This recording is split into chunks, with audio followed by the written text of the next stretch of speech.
All right, good afternoon, everybody. If you want to have more dessert, feel free to go up and help yourself. I'm glad everybody's here. It's a beautiful day, a great day to be outside. I'm glad you're all here because we have a very special guest who has come down from Great Lakes, which is our neighbor. I don't know if you've ever been up to the graduation up there. I was talking earlier about what an experience to see all these young sailors come through the program and graduate and head off into the Navy for their 2 or 3 years. It's a great experience. But today we have Captain Jason Williamson, who was here to he joined the base as the commander in 2021, and he's had a pretty distinguished career, I would say, in the Navy. He's been all over the place, primarily in the airplanes and maritime patrol. They call it anti-submarine is what I used to call it, but maritime patrol. He's logged over 2,700 flight hours in similar planes. Probably they're propeller driven, and now they have the new P8, which is why I put this up there so you would know what it was. He's had numerous command responsibilities.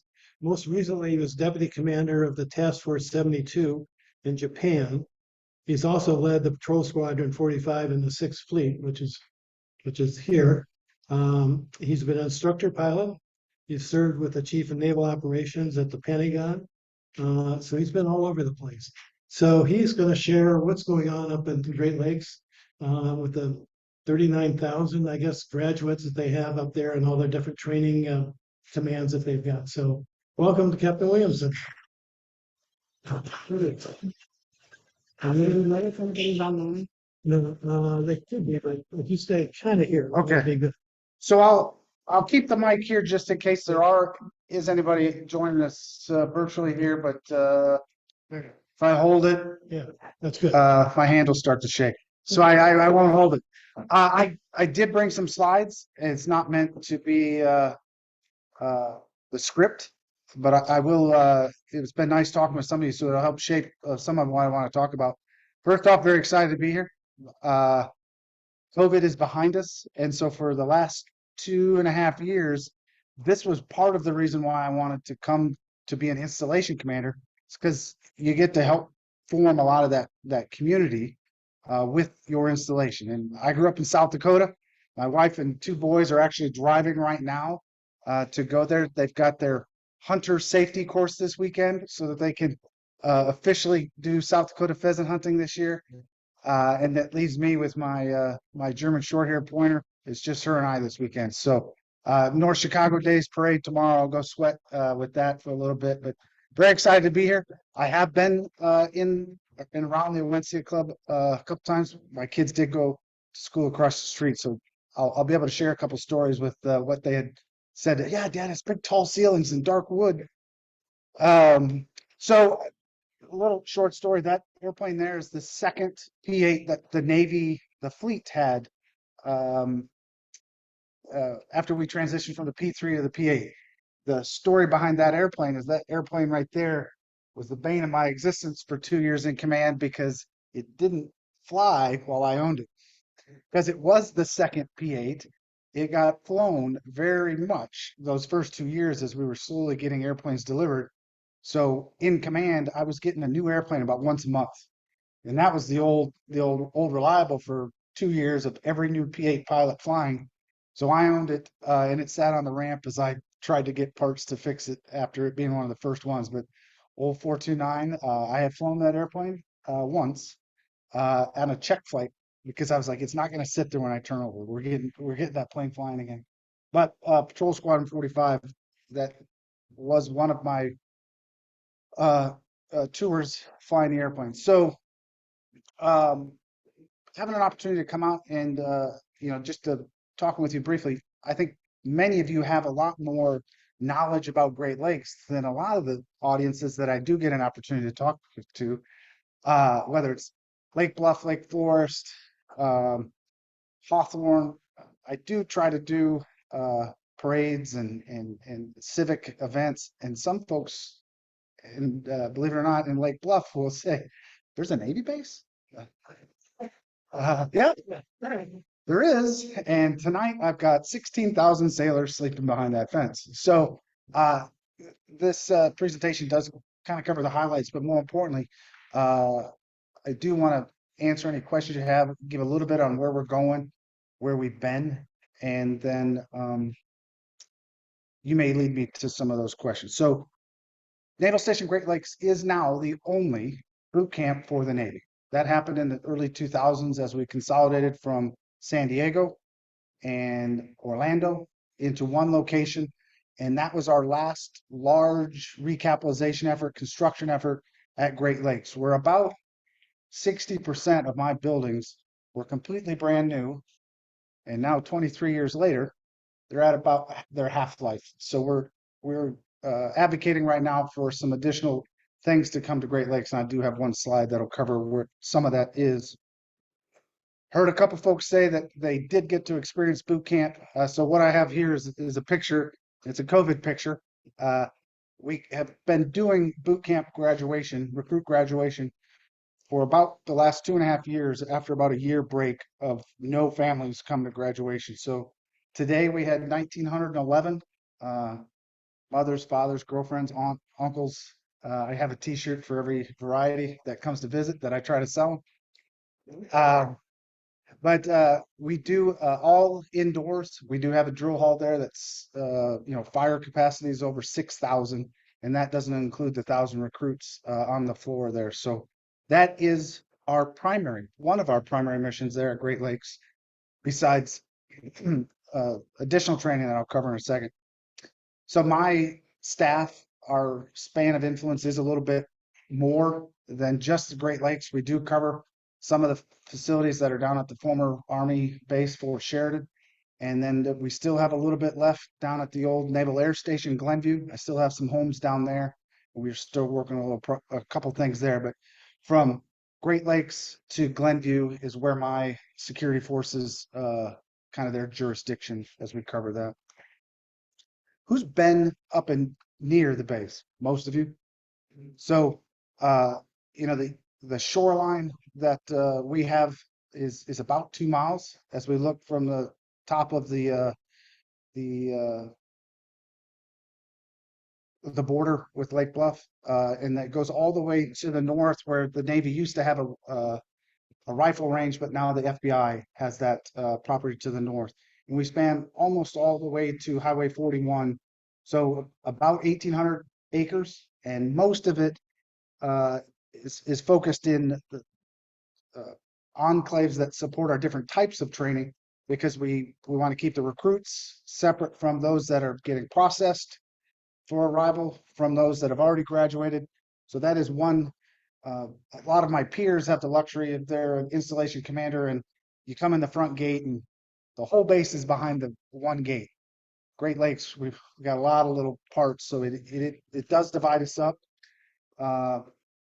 We are also the only combined Navy hospital and veterans hospital. So the Lovell Federal Health Care Center, that's on the corner of Green Bay and Buckley Road, one of a kind. So it benefits a lot of the military families and active duty members here, because we get all those specialties in that volume associated with a large VA hospital, that are my peers in Jacksonville or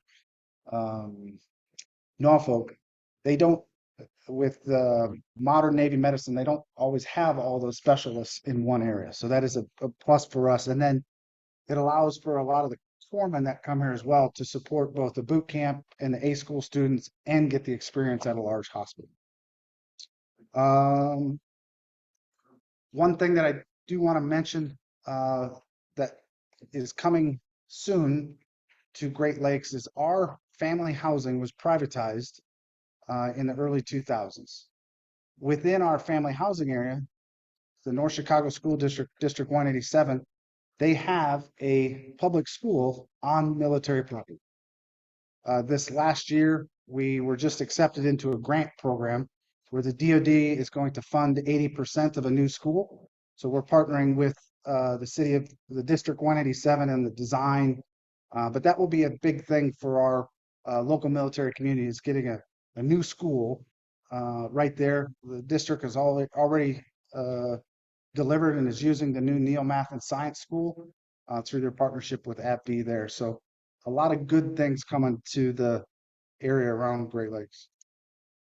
So boot camp, one thing that changed during COVID is we had an opportunity to take boot camp and expand it, whereas it had been contracted to 8 weeks over the last couple years. I don't know how far back it goes, but we're now a 10-week boot camp. So all the same training that had done before, but it's added more leadership and mental resiliency, physical resiliency as part of that, but still focusing on the physical fitness, the seamanship, the firearm training, but it's the teamwork and discipline part that added to that 10 weeks there. Our goal for the Navy this year is 37,000, rounded 700. We got about 5 weeks left in this fiscal year, and my report this morning says we got a little bit of ways to go. But we're in our summer surge right now, where it's 1,000 recruits a week are coming in to the Navy. So the news reports have said the Navy will likely be about 6,000 short of our goal this year. But I think the only one that's reporting that they're filling all the seats are the Marine Corps. But Navy's continuing to work throughout this year to try to meet our goal. A couple things that we've added to assist in that. How many of you have, through COVID, read about, without in school or in classroom training, it changed a bit of the learning environment. So we're trying to find ways to help those personnel interested in Navy service and military service to get over that hump on their test scores. So we're doing a program now. The Army has been doing it for about 6 months. We've been doing it for about 3. It's called Future Sailor Prep, whereas they take their entrance exam. If they didn't meet the score that they wanted for the rate or the job, they'll be in a classroom environment without have started the boot camp environment, but they're in a classroom and physical fitness environment to raise those scores to allow them to compete for those jobs and to meet the Navy's requirement. We had graduation this morning. I think I said we had just over 1,900 guests, and that was for about 800 recruits. So those recruits, what time are we at?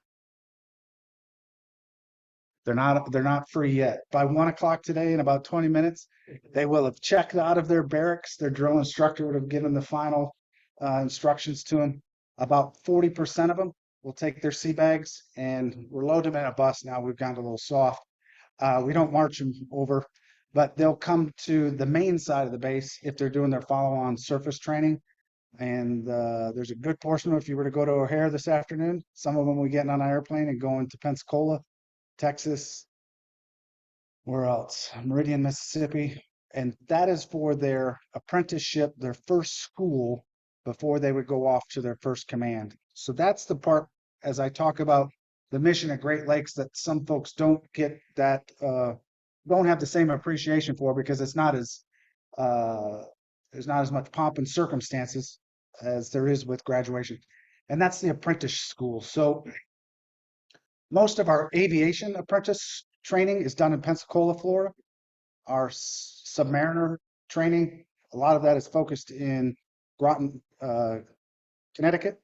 But for the surface community, whether you're going to a destroyer or an amphib, you'll get that initial training of line handling, damage control, how to fix it if you're a gas turbine technician. We have all of that training here at Great Lakes. So some of them will be there for as short as 17 training days if they're on one of the very compressed schools. And then we have some of our rates that they're there for over 9 months. So our more technical fire controlmen, or those folks that work on the computer systems for either internal communications or the radar combat systems. And our average throughout the year is about 3,500 of those apprenticeship sailors. So those are the two commands that I have listed there. The Surface Warfare Engineering Command, similar to what you had talked about, sir, about the follow-on training, and the other one is for combat systems. We said goodbye. Great Lakes used to host the Navy SEAL preparatory course, where those individuals that were destined to go to Navy SEAL training, we would keep them in Great Lakes during the summer and the winter to get things kind of hardened up to get to go off to that training. But we have transferred that to San Diego. But we have retained the explosive ordnance disposal and the Navy diver preparatory class. So we still have a lot of folks running around with packs and with 45-pound weights in their back, running around. And I talked about the James Level Federal Healthcare. That is one that within boot camp, you know, I can point out to folks that we're the most busiest place to remove wisdom teeth is, because I know, you know, all of the dental care that is done for entrancing, we have the support of all of those satellite clinics there that are hosted out of the James Level. Someone mentioned the population. So the populations that I put here, a couple interesting ones there. So the average is 12,000 recruits and sailors a night behind the fence up at Great Lakes. But the total population connected to the base is about 40,000. When we include all of our DoD civilians, our contractors, and our family members, 40,000. On an average workday, there's about the average workday is about 26,000. Not a lot of those recruits are coming and going, but I still count them at the end of the day as those that work within the fence line of the facilities that I showed there. I think that number is surprising to many. Then the next one is a lot of folks ask, what is the economic impact? When we're not building something new, the steady state economic impact includes all the salaries, and then venture to guess how many plastic trays of breakfast, lunch, and dinner we serve at Great Lakes. That counter will roll pretty big, but on average, some of our galleys are serving 35,000 meals 3 times a day. And like today, I have 11 galleys open. So a lot of numbers, but that equates to about $1.3 billion is what Great Lakes adds to the Lake County, the North Chicago, the Illinois area. Last week, we were slated to host Lieutenant Governor Stratton. She hosts a quarterly Military Economics Development Council. Her schedule, she got pulled away, but we'll likely host her here in the next couple of weeks.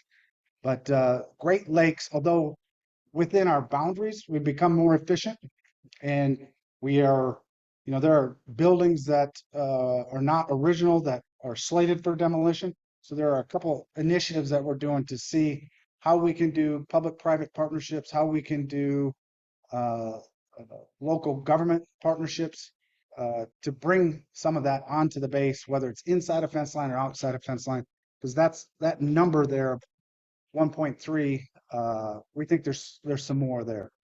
So the picture here that shows a little bit of what was done for that recap, you know, in then year dollars. Great Lakes, when we consolidated, it was about $780 million of all the new barracks and the simulators that we added there. And most of that stuff is 25 years old. So we've had one new barracks built during COVID. So that worked great. With COVID towards the end, we were able to open it up. So it was brand new housing for about 600 of our sailors. But we've got a couple more barracks that we're advocating for funding now that will bring all of our, you know, barracks from the 50s and 60s. They'll become taken offline. But then that'll, I think, add a little bit more to our campus feel, because we've had a little bit of the old and the new haphazard. The ones coming in, we've got the plan that will tie it all together. And then we will be doing our final design here soon on a new firefighter trainer to support boot camp and graduate sailors. So, we had the fires on the ship in San Diego. We've had a couple other ship fires, and that was one thing that came out of those investigations. Is it'd be nice to go beyond just pretending to put out a fire when you don't immerse yourself in the with technology. So that big facility will be coming here, and it's when we combine all those together, it's probably another $500 million that will come here the next 2 to 3 years once things get finalized. So it will bring some construction activity back to the base. So that ends the slides and the like. But let me take a time now to see if there's other areas that you wanted me to touch on. Anything, sir? So the number of trainees that you've had going through boot camp, has that changed particularly over the last many years? Have you gotten bigger than ever? So it changes every year. So two things associated with the recruiting numbers. If my job and my staff's job would be pretty easy if we knew that every week 580 folks were coming on board. We don't quite get that planning factor. So just like many things, they're cyclical throughout the year. We're in the busy season now. The high school graduates who thought they had a plan, but then decided they didn't have a plan. So our summer surge period is always the busiest time of the year. This year was 37,400. Next year it's a little bit more than that. So we are down numbers wise from 10 years ago, but over the last 4 to 5 years, we hover in that 40,000 recruits. Mm-hmm. So the retirement folks coming out the other end is pretty consistent in these. I'll answer that one from a personal perspective because I'm not fluent in what the Navy statistic would be. In the last 12 years, Navy's retirement, the traditional, I do 20 years in the military and I can retire and I have a pension. That changed about 10 years ago. That is still there. But what it did, we made adjustments that make that mid-career decision, do I stay or do I go, much easier. So now, just like Fortune 500 companies, the Navy has a matching savings plan. So you can, contribute from day one and portions of it are matched so that when you get to that 10, 12-year mark, you already got something there that you can make that decision. Whereas my decision, when I was at the 10, 12-year mark, they said, would you like a bonus check? Would you like to keep flying airplanes? Because I had peers who made the hard choice and said, no, and they got nothing. They got 10 years worth of naval experience, but they didn't have that traditional retirement. So that's what's changed, I think, a bit of the focal point as people look at a military career, because both officer and enlisted, there is more that can be done on the front side that you don't have to take it as long as I did to 25 years, 6 months. Yes, sir. Is the profile of Navy recruits changing over time? Do you see that in terms of preparation, education, physical training, whatever? So I'll answer that not as the installation commander, but just as a naval officer. So while in command, whether I'm command of a squadron, command of a task force, and the like, I'll do check-ins of new sailors or welcome folks that have transferred, and I get a little sheet that says all their qualifications. I'm seeing master's degrees. In Japan, I had a young sailor she was coming out. We were her second tour. She had a law degree. So there are, and the other side of the spectrum is there as well. But on average, 25 years ago, I didn't know a single person that had a college degree that wasn't wearing officer uniform. But a lot. I've got a chief petty officer who works for me in security. He has 2 doctorates. So Uh, that is a change for me. From a physical perspective, we are not um, a culture of fitness and a culture of exercise and like is still very, it's rooted in military service. But we know that a lot of the things that we do nowadays are not necessarily heaving that line to pull the ship to the line. We're it's the technical side. So I'm fortunate that I get to pretty much unfettered access to any building and any door on the base, and I toured facility Tuesday. As you drive along Sheridan Road, we have a building right along the side, building 325, I believe it is. It looks like there's two ships jammed in this building. You see the smokestack sticking out of the roof. One of them is the entire engine compartment of an Oliver Hazard Perry frigate from like the 80s, and the other side is the engine compartment of a cruiser. Do you know how much of that building gets fired up?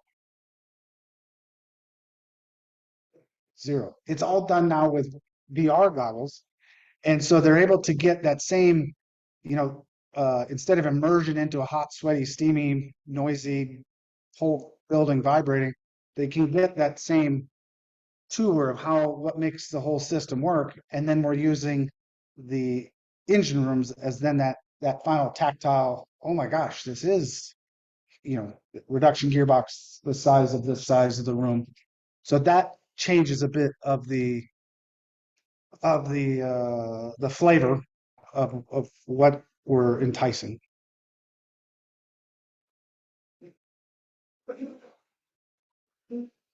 Yes, sir. Economic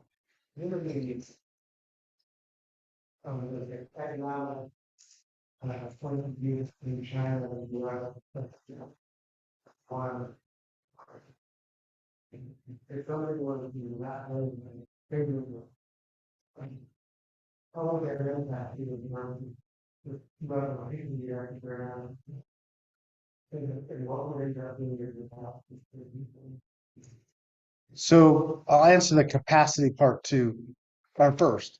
A challenge that Great Lakes, not just the installation, but all the commands that we navigated through for COVID is how do you quarantine 1,000 new people a week? So the ingenuity of how we do it, like we reconfigured drill halls that are meant to do close formation drill and have 4,000 guests. We turned those into sleeping, eating compartments. So we added capacity to Great Lakes at a period of time there. We're at about 60% like capacity. We've spread out a bit right now because we don't need to go full throttle. We're at about 2/3 throttle when we're full right now. So I have employees that have been at Great Lakes through several iterations of military surges, the post 9/11 Navy surge. So I'm comfortable that Navy recruit training, we could get to the 60 to 70,000 recruits if needed. The first part of your question is, I think I think a lot of us are watching of what would the economic impact be. I know there are more uniformed senior officers that are being more outspoken than I think they have in the past. Our mission is to be ready regardless. So um, if a balloon, present or near-term history appreciates that if the balloon goes up, a comedian the other day said something about didn't the balloon just come up and we shot it down? Um, when I was forward deployed with the family in Japan, the reality was a little closer, but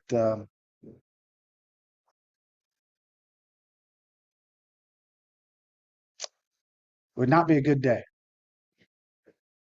to be a busy one. So I was like, hey, what do I want to do when I grow up? And I was like, this Navy pilot sounds pretty cool. I became a Navy pilot, in the early 90s when I first started. And they signed me up. They're like, the big tall guy, he's not going to fit in that jet. We're going to have to put him in this other airplane. And so they're like, as I tell stories to my grandparents and my parents' friends, is what do you do? Well, I fly an airplane that flies real low over the water and we hunt for submarines. Oh, how do you do that? Well, we do it with acoustics and radar and oh, that's great. And then 9/11 happened, and guess what? A big airplane with a powerful radar, a lot of radios, and a camera can do. It can fly at 27,000 feet over deserts. So that times change, right? And we respond to it. So I flew the oldest airplane I think I flew P3 was 1968. Was the oldest, and then have been fortunate to fly a P8 the day it was delivered, and it had 2.8 hours on it. But that's one of the things that in my career, how things changed from flying a 1960. Well, P3 started in the 50s, and then took that all the way to modern combat over Iraq and Afghanistan and other places that we don't talk about. How many ships are in the Navy? Oh, we were talking about that here. I think the latest update is 296. We just commissioned technology. We just commissioned a destroyer.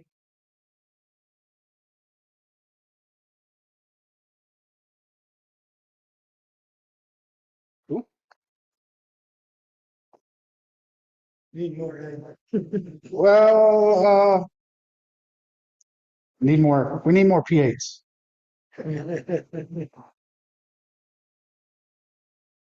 It popped up, but I think it's 296 is where we're at. But every sailor starts their tour here. 7.2 miles, I believe it is, to the north. And if you were to go and check out the train this afternoon, they have to be back by 7 o'clock after graduation. So most of them are smart enough they'll make it to about here, maybe Winnetka, and they'll look at their watch and go, "Hey, this is taking us 2 hours. We're only going to have about an hour before we have to get back." So you'll likely this afternoon see some sailors in the Lake Bluff area and maybe a couple stops south. It's an amazing transition because I can remember a lot of us would commute downtown on the train, right? Coming out, you could see 4 or 5 guys, kind of scruffy looking guys with a big brown envelope going north. You never see those guys again, but you see some that come out and it's yes or no, sir, and square away looking terrific. And in a period of 8 to 10 weeks, it's pretty amazing. So, Indeed. well, thank you very much. Thank you.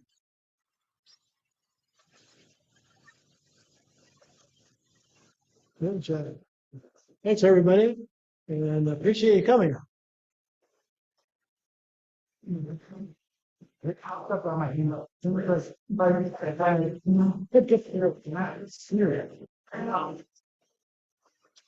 Jeff, I'm going to paint the thing here. Yeah. We got it. We're at 280 feet. Who's coming? Are you home? It's not. That's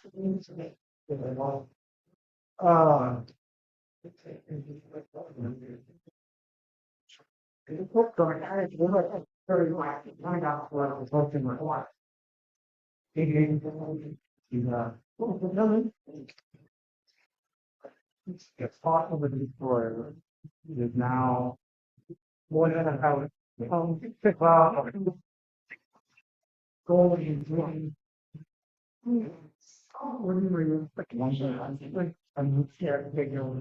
yeah. And even the P3, the P's not the P8, the original ones that first off were 217 and even higher than the top. That's right. Yeah, for 49 is that. And now over the last couple of buys, I think it's down. That's the one, right? So that dropped. So,